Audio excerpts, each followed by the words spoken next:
Bonsoir messieurs, dames, ou rebonsoir si vous débarquez d'une autre vidéo. Il y a quelques semaines, la chaîne s'est pris un strike. Je ne peux pas aller dans les raisons du motif, malheureusement. Donc vous allez assister à un véritable numéro d'équilibriste.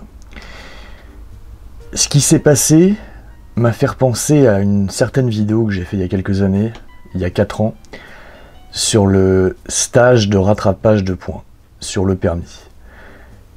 J'ai revu cette vidéo. Ça m'a fait marrer. C'était il y a à peine 4 ans, mais j'ai l'impression que c'était il y a 10 ans. Ça m'a fait marrer d'en reparler parce que ouais, je me rappelle comme c'était hier de ce stage. Et j'en ai fait un deuxième, hein. Je vais peut-être laisser quelques mots là-dessus. Mais en me réécoutant, c'est fou parce que j'avais mis le doigt sur des choses qui me faisaient peur à l'époque, la réaction des gens. Et 4 ans plus tard, si vous adaptez ce que je dis dans cette vidéo de stage de rattrapage de points à ce qu'on vit actuellement, tout colle. Tout colle. C'est ça qui est fou. En fait, je crois que j'ai vraiment eu peur de la nature humaine ce jour-là. Voilà, je m'en suis vraiment rendu compte que ces dernières semaines, je crois qu'en fait ça m'avait angoissé en me disant mais qu'est-ce qui se passerait si ce que je constate de la nature humaine, de la réaction des gens, avec le phénomène de groupe, avec le phénomène d'autorité, qu'est-ce que ça ferait si ça s'étendait partout, sur toute la population. Et on y assiste. C'est ça qui est incroyable. Et donc à la fin, je concluais cette vidéo en disant qu'il y avait un kinésithérapeute qui était là pendant les 2 jours de stage, et qui était venu me voir à la fin, parce qu'il était d'accord avec tout ce que j'avais dit. Mais il m'avait dit, je suis d'accord, mais tu sais ce que tu dis, ça sert à rien, vaut mieux la fermer. Vaut mieux supporter ce qui se passe, tu récupères tes points, tu te barres et tout le monde est content. Et donc je vous avais dit, je crois qu'il avait raison et je devrais faire comme ça à l'avenir, je devrais arrêter d'ouvrir ma gueule. Mais vous voyez, avec les années, je me suis rendu compte que cette personne, que je respecte, hein, malgré tout, c'est exactement ce que je veux pas devenir. Vous voyez, c'est... En prenant de l'âge, je m'en suis rendu compte. J'ai trouvé que son discours était raisonnable, évidemment, mais en même temps d'une facilité assez incroyable. Parce que si tout le monde réagit comme ce kinésithérapeute, et finalement c'est ce qu'on voit actuellement en grande majorité, et bien rien ne change. Et ça amène là où on est rendu actuellement, c'est-à-dire une liberté d'expression qui est complètement muselée. Là qu'on se prenne un strike pour la raison évoquée, faut aller sur Discord pour la comprendre, je peux pas en parler ici malheureusement. Je peux plus du tout aborder le sujet, hein. Faut vraiment comprendre que là je suis tenu, je n'aborde plus le sujet. Donc là d'ailleurs, si un modérateur qui passe, écoute toute la vidéo, tu verras que j'aborde pas le sujet. Mais on serait pas dans cette situation si tout le monde l'avait fermé. C'est ça ma logique. Et d'ailleurs c'est ce que j'ai ressenti à la fin de ce stage de rattrapage de points la première fois. Je me suis dit, si j'étais pas le seul à ouvrir ma gueule, si pendant les 2 jours, tout le monde avait gueulé comme moi et avait dit non mais là vous nous sortez des stats sans source, sans rien, enfin c'était des conneries monumentales et abyssales, hein. Il y avait notamment un truc, ça me quittera jamais, à un moment donné l'un des animateurs nous avait sorti celui qui ressemble à Val Kilmer là, que le moment où les gens se... Enfin, la stat apparemment la plus élevée des morts sur la route, ça serait en ligne droite, par beau temps, tout seul. Moi je n'ai jamais vu ça, j'ai continué à conduire énormément ces dernières années, je n'ai absolument jamais vu quelqu'un se planter tout seul sur l'autoroute quand il faisait beau, ça n'existe pas. Par contre, quand il fait mauvais temps, combien de fois j'ai vu des accidents, combien de fois. Dès qu'il pleut, j'ai l'impression que plus personne sait conduire. C'est un constat, hein, c'est... En fait, vu que on est plus souvent en situation sur la route où il pleut pas, quand il pleut, mais là je parle vraiment quand il pleut à torrent, il y a des gens qui sont pas habitués à ça. C'est comme d'ailleurs à la montagne. S'il neige d'un coup, le mec qui vit toute l'année en ville et qui va une fois par an, plutôt tous les 2-3 ans, parce que ça coûte cher d'aller à la montagne, et il se retrouve dans une tempête de neige, il sait pas réagir. Et c'est ce qui m'est arrivé d'ailleurs il y a quelques années. Je m'étais retrouvé dans une certaine station de ski, et j'avais été pris, j'étais allé voir le film, c'était avant d'ailleurs de passer mon stage de rattrapage de points. J'étais allé voir le film The Revenant avec DiCaprio, Et il avait neigé entre-temps. Et quand j'ai voulu revenir, bah, j'ai été surpris parce que moi j'avais pas pris de chaîne, j'avais même pas pensé à prendre des chaînes, vu que je vais très rarement à la montagne. Et je me suis rendu... Heureusement j'ai eu l'instinct, je me suis dit en fait je peux pas monter la route avec autant de neige. Mais il y a des gens qui vont le faire, il y a des gens qui vont persister, quitte à se planter. Moi heureusement j'ai arrêté la bagnole assez vite en constatant que si je montais vraiment plus à la verticale, c'était foutu.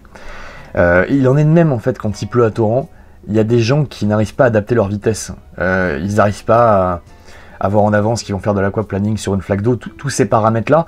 C'est aussi le vécu, hein. Il y a beaucoup de théories, on apprend beaucoup de théories quand on passe le code de la route, quand on fait de la conduite, mais il y a des situations dans lesquelles tu vas jamais te retrouver avec ton moniteur, jamais. La plupart des gens... soit ils passent leurs heures de conduite en campagne, soit ils le passent en ville, mais rarement ils vont se retrouver dans des conditions météo catastrophiques. Et ça en fait c'est le vécu, tu l'apprends en roulant, et moi je me suis retrouvé dans à peu près tous les cas de figure. J'ai aussi roulé à l'étranger, ce qui fait que la logique elle change. Bref, tout ça pour vous dire que des fois on se retrouve dans des situations extrêmement compliquées qu'on n'a pas vécues avant, et pour moi c'est là où j'ai constaté le plus d'accidents. C'est une évidence, je n'ai jamais vu quelqu'un se planter par un beau temps en pleine ligne droite sur une autoroute. Jamais, j'ai jamais eu un accident comme ça. Mais ça en fait, si vous voulez, ils vous mettent des fausses informations dans la tête, c'est une sorte de forme de contrôle, et je me demande toujours à l'heure actuelle, quel est le vrai but de ce stage de rattrapage de points. Est-ce que, je me suis vraiment demandé ça, hein, c'est pas une blague, est-ce que c'est un test de contrôle à grande échelle? Théorie personnelle, hein, théorie complètement personnelle, mais je peux pas m'empêcher de faire des parallèles actuellement. Je me dis, est-ce que c'était vraiment pour sensibiliser les gens? Parce qu'il y a plein d'autres moyens de les sensibiliser, puis encore une fois, le tout est d'une hypocrisie totale. Hein. Puis d'ailleurs, en Belgique, ils n'ont pas ce système de permis à points, c'est d'une hypocrisie totale, mais vous voyez... on vous accueille en disant vous êtes les pires racleurs de l'humanité, vous savez pas conduire, machin truc. 2 jours de stage, tu vois, c'est pas 48 heures, c'est 2 fois 8 heures. Et à la fin on te dit c'est bon, vous pouvez nous rouler, tout va bien, vous avez tout compris. C'est n'importe quoi. Hein, le mec qui grille des feux rouges, qui se retrouve avec un point sur son permis, t'inquiète pas qu'il va recommencer. Moi pour tout vous dire, bon, moi j'ai passé un deuxième rattrapage entre temps depuis la première vidéo. Et donc pour glisser quelques mots, cette fois-ci je l'ai joué beaucoup plus subtil. C'est que j'ai pas attaqué les moniteurs non-stop pendant 2 jours. J'ai attendu et j'ai vachement analysé la réaction des gens. Et pour tout vous dire, en fait, j'avais enregistré ce qui se disait parce que je trouvais les gens d'une hypocrisie totale. J'avais enregistré à l'intérieur de la salle et à l'extérieur. Je m'étais retrouvé dans un groupe de vieux alcoolos. Il y avait plusieurs mecs qui avaient entre 50 et 60 balais, qui étaient complètement alcoolos. À la pause déjeuner, ils buvaient, ils buvaient des bières. Et j'avais enregistré, je m'étais dit putain ça serait génial de refaire une vidéo là-dessus sur le sujet pour vous montrer l'hypocrisie du groupe. Mais après j'ai posé la question des potes et tout et j'avais pas le droit de le faire malheureusement. De toute façon, me demandez pas parce que j'ai pu les enregistrements, je les avais sur mon ancien téléphone, mais ça aurait donné une vidéo extraordinaire. Parce qu'entre ce qu'ils me disaient à la pause et ce qu'ils disaient devant les profs, les vieux, hein, ça n'avait plus rien à voir. Les mecs, ils fermaient leur gueule, ils étaient « Ah non, mais on est d'accord avec tout ce que vous dites » parce qu'ils voulaient absolument récupérer leurs points.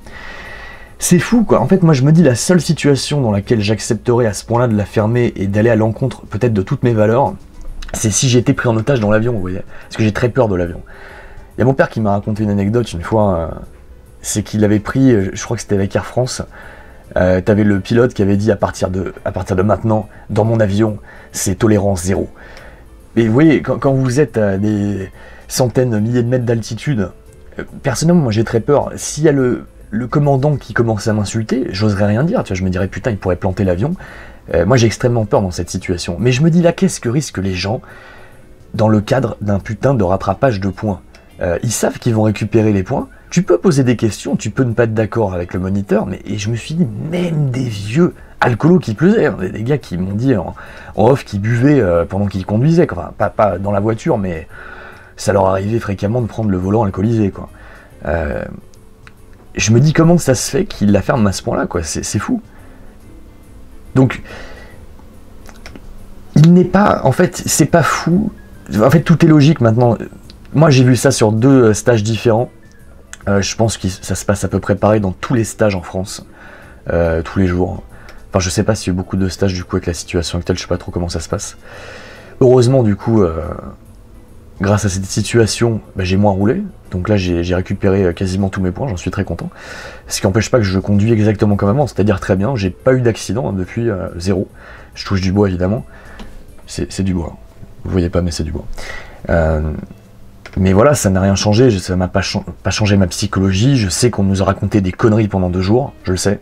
Comme là, ça fait 1 an et demi que une certaine personne, même 2-3 personnes, nous racontent des conneries. Et puis là, vraiment, tout est en vidéo.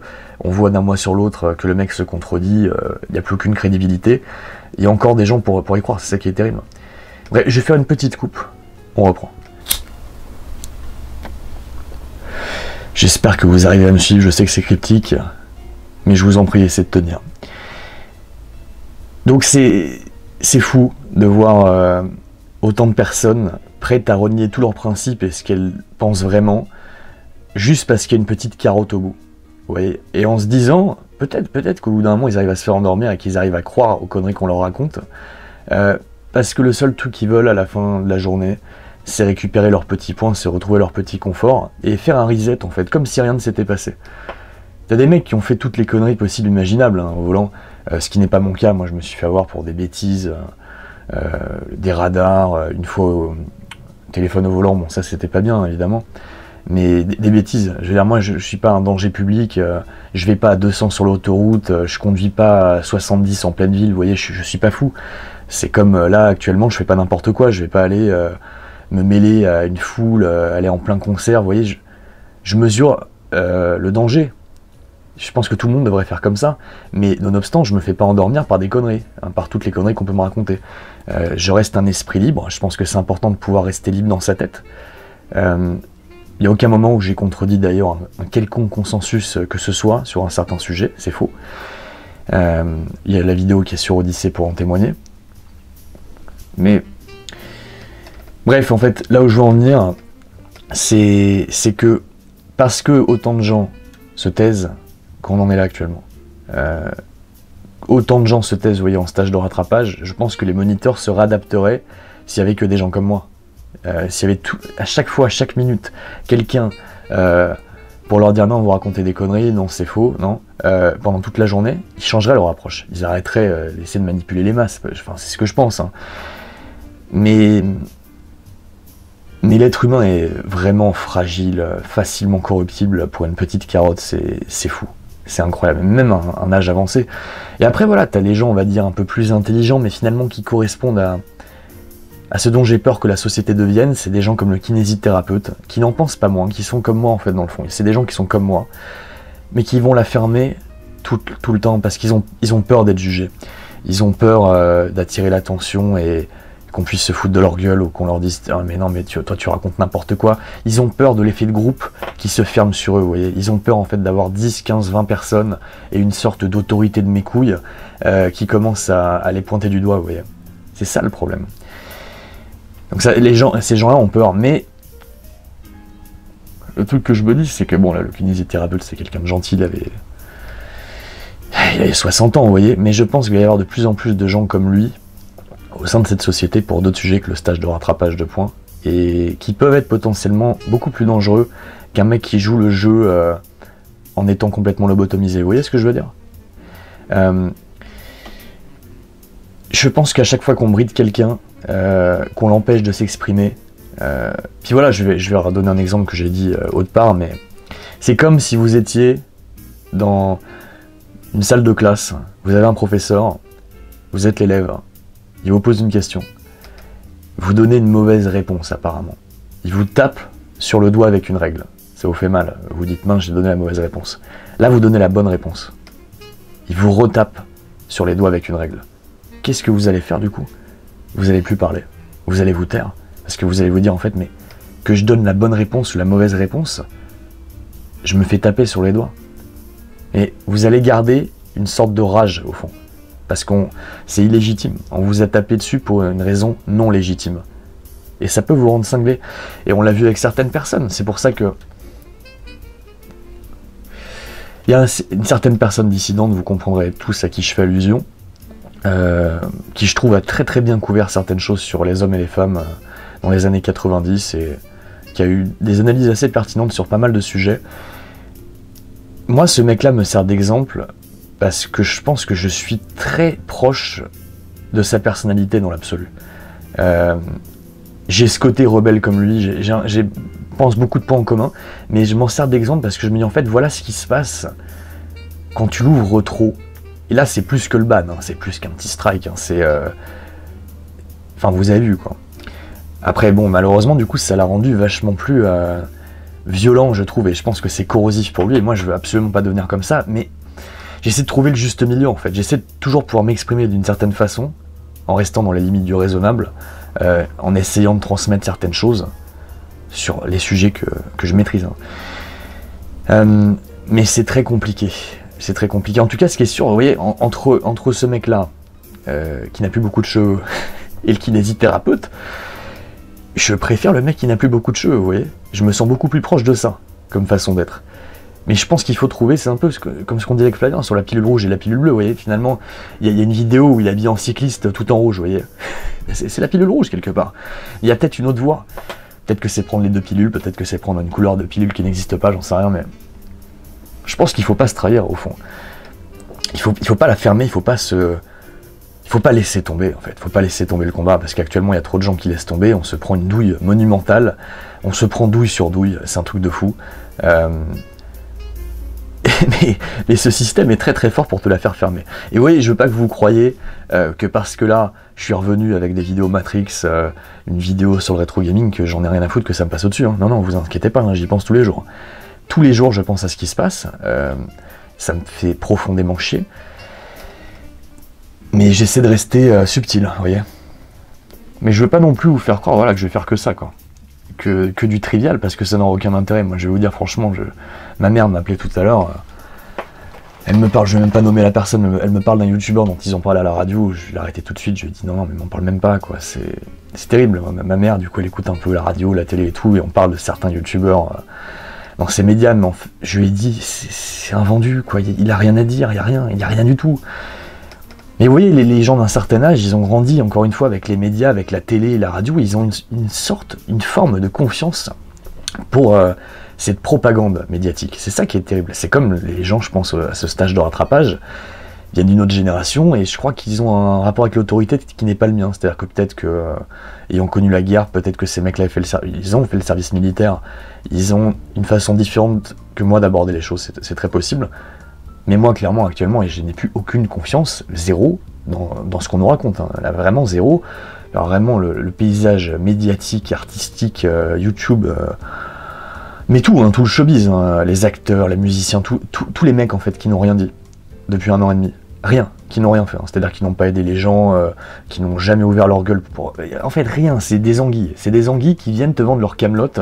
Là, j'ai sorti un nouveau disque, j'ai sorti un film. Je m'en fous. Hein, si vous n'avez pas pris... En fait, tous ceux qui n'ont pas pris la parole pour qu'on résiste contre toutes les absurdités qui sont faites depuis 1 an et demi, moi, je boycotte, c'est fini. Je veux même plus entendre parler de vous, c'est terminé. Sans haine, hein, mais c'est terminé. Je me dis, en fait... Quel est l'intérêt d'être un artiste? Pour vous, c'est quoi être un artiste? Il y a un côté, c'est transmettre la palette des émotions humaines, évidemment, mais c'est aussi s'engager. Il faut s'engager un minimum dans des causes importantes, notamment quand il y a plein de gens qui crèvent de faim, quand on boucle le pays et que les gens ne peuvent plus bosser, peuvent plus rien faire, il y a des gens qui travaillent au black, il n'y a pas un seul moment où ces personnes pensent à aider financièrement les gens qui sont dans la merde dans ce pays, non? Et puis à côté de ça... T'as ces espèces de gauchias là qui nous disent qu'il faut accueillir je sais pas combien de personnes dans notre pays alors qu'on n'est même pas foutu de s'occuper des gens ici. Oui, tout ça en fait, moi ça reste là, quoi, ça m'écœure. J'essaie de rester très calme hein, quand j'aborde tout ça, mais c'est insupportable. Voilà, donc oui, je fais l'équilibre, là je sors sur le truc, mais vous comprenez où je veux en venir. Moi j'ai envie de féliciter ceux qui n'ont pas laissé tomber, ceux qui contre vents et marées continuent de dire des choses, se battent, même si actuellement c'est très difficile parce que la liberté d'expression, elle est quasiment inexistante actuellement sur Internet, à part certains endroits évidemment tenus par des Russes, mais je veux dire, les endroits vraiment fréquentés, avant c'était un espace de liberté. Je pense que cette plateforme YouTube s'est fait connaître par des gens qui ont apporté une liberté d'expression, qui ont dit plein de conneries, et ça nous a fait marrer pendant un temps. C'est important, quoi. Il faut avoir tout et son contraire, il faut avoir un paysage complet, c'est ça la démocratie. Là actuellement YouTube, ce n'est plus un paysage démocratique. il faut que je le dise, ce n'est plus un paysage démocratique où on accepte une liberté de ton totale. Malheureusement, c'est tenu. Et donc je suis obligé, si je veux un petit peu continuer à faire des vidéos ici, à me tenir à cette nouvelle politique qui n'est même pas correctement exprimée par leur charte. Parce que si vous lisez bien, il n'y a rien qui t'explique, par rapport au strike que je me suis pris, il n'y a rien qui explique dans la charte. Parce que vu que moi je suis le consensus de ce qui est dit sur un certain sujet, c'est incompréhensible pour moi ce qui s'est passé, vous voyez. Donc voilà. Je suis obligé maintenant de m'en tenir essentiellement à du trivial, mais ça m'empêchera pas des fois de vous livrer un peu ma pensée d'une façon un peu subtile, notamment prenant cet exemple du rattrapage de points. Je vous conseille de revoir cette vidéo, parce que je pense qu'elle en dit long sur l'époque qu'on traverse actuellement. Si vous modifiez le contexte dans lequel ça se passe, vous allez voir qu'en fait c'est exactement le truc actuel, c'est la même chose. Et je me dis, bah putain, en fait j'ai pas changé, je l'ouvre encore. Et finalement, en fait je suis fier de ça, vraiment. Je veux pas finir comme le kinésithérapeute. Voilà, après il se passera ce qui se passera les mecs. Mais je peux me regarder dans le miroir, voilà. Je suis pas en train de me la péter en disant ça du tout, parce que je prends beaucoup de risques. Je pense que là maintenant c'est plus qu'évident. Il y a des gens qui me disaient, non mais tu crois que tu prends des risques, mais tout le monde s'en fout, tu fais pas assez de vues, bah regardez ce qui s'est passé. Regardez ce qui s'est passé les mecs, apparemment je dérange. Et je persiste et signe, d'accord ? Parce que moi c'est pas ça qui va m'impressionner, hein. Ça me fait chier à titre personnel, ça m'emmerde pour la chaîne, pour tout le contenu qu'il y a sur la chaîne, parce qu'il y a plein de choses, c'est extrêmement divers et varié, il y a toute une équipe, il y a plein de sujets qui sont couverts, je pense que cette chaîne est d'intérêt public pour plein de sujets qu'elle aborde, mais je vais pas me faire museler complètement, c'est-à-dire que, ok, j'accepte de plus aborder un certain sujet, mais je peux rester subtil. Si je peux plus rester subtil, dans ce cas je pars. Ok, dans ce cas je partirai, je ferai autre chose. J'espère que vous comprenez mon point de vue. En tout cas, vraiment, je vous remercie de votre soutien, qui est fou. Même là, hein, parce que du coup, j'ai été moins actif. Il y a une semaine où je pouvais plus poster de vidéo, mais c'est pas seulement je pouvais plus poster de vidéo, je pouvais plus streamer, je pouvais même pas vous écrire un message dans l'onglet communauté pour les membres. Vous vous rendez compte où ça va? C'est honteux. Donc heureusement, on a Discord, heureusement. J'ai pu vous tenir au courant autrement, mais c'est dingue. Donc merci, parce que du coup, en fait, personne n'est parti, personne. Vous continuez à soutenir la chaîne, je sais pas comment vous remercier. On va continuer, voilà, essentiellement, je vous dis, à faire du trivial, à faire du cinéma, du jeu vidéo, plein de choses. J'ai plein de trucs là, vraiment, plein de trucs en préparation actuellement. Et pour le sujet dont je peux même pas parler là, de temps en temps, je glisserai certaines pensées, voilà, tout en restant dans la nouvelle charte, qui est tellement extraterrestre qu'on peut plus prononcer certains mots. Vous me suivez? Follow my drift. Messieurs, dames, merci de votre soutien. Je vous dis à très bientôt.